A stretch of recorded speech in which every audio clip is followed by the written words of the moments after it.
선한교회 성도 여러분 안녕하세요. 오성민 목사입니다. 하나님의 은혜와 평강이 여러분 가운데 넘치시기를 바랍니다. 2022년 수요 말씀과 만남 마지막 시간입니다. 한 해 동안 말씀을 통해 은혜를 부어주신 하나님께 감사하고 영광을 올려드립니다. 여러분의 믿음의 삶에도 진보와 성장이 있으신 줄 믿습니다.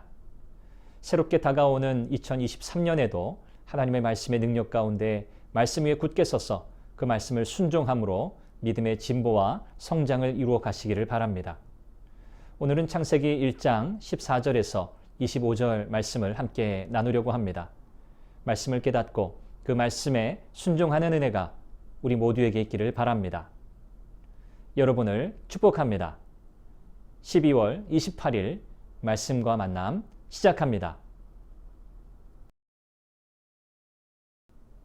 하나님은 창조의 시작으로부터 첫 사흘 동안 혼돈을 몰아내시고 생명을 위한 공간을 마련하셨습니다. 그리고 이어지는 사흘 동안 생명체를 공간 안에 두심으로 공허를 채우셨습니다. 하나님은 질서 없는 혼돈을 극복하고 내용 없는 공허를 채우셨습니다. 질서와 채움은 하나님의 창조의 원리이자 내용입니다. 창조주 하나님을 떠나면 삶은 질서를 잃어버리게 되고 허공을 치듯이 허무해질 것입니다. 내 삶의 질서와 내용을 모두 창조주 하나님을 의지하며 하나님의 지혜와 권능으로 만들어가야 합니다. 하나님은 창공에 빛을 두시고 낮과 밤, 계절과 날과 해를 구분하게 하셨습니다. 모든 것이 하나님의 말씀대로 되었습니다. 하나님의 말씀은 지혜이며 권능입니다. 피조물의 순종은 말씀과 조화를 이루어 하나님 보시기에 참 좋았습니다.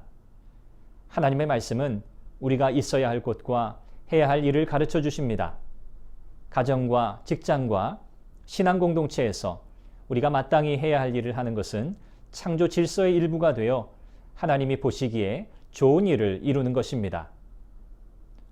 고대 근동에서 사람들은 해, 달, 별들을 신으로 섬겼지만 이것들 모두 하나님의 피조물이며 하나님의 명령에 순종해서 낮과 밤, 시절을 나누는 일을 감당하는 종일 뿐입니다.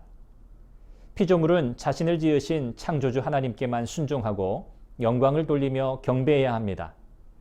오직 창조주 하나님만이 영광받기에 합당하시기 때문입니다. 그러므로 내게 향하는 과분한 칭송을 마다할 뿐 아니라 하나님이 아닌 피조물을 향하는 모든 의존과 경배를 경계해야 합니다. 하나님은 바다를 물고기와 온갖 생물들로 채우셨습니다. 창공에는 온갖 종류의 새를 창조하셨습니다.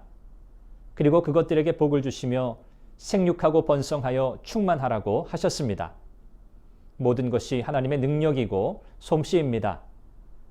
세상에 존재하는 그 무엇도 스스로 생육하고 번성하고 땅에 충만할 수 없습니다.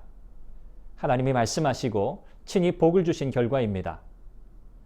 하나님의 관심은 모든 피조물에게 있습니다. 인간의 탐욕으로 몸살을 앓고 있는 세상을 회복시키시는 일에 동참해야 합니다. 하나님은 채소는 땅으로부터 내라고 하셨지만 생물과 짐승, 가축을 그 종류대로 지으셨습니다. 이 모든 것 또한 하나님 보시기에 좋았습니다.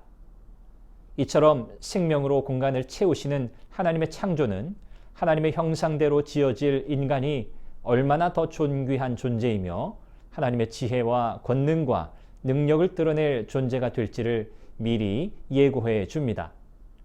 하나님께서 창조하신 세상에 살면서 우리가 해야 할 일은 그분을 경배하는 것입니다. 하나님을 영화롭게 하는 삶을 사는 저와 여러분들이 되기를 간절히 바랍니다. 여러분을 축복합니다.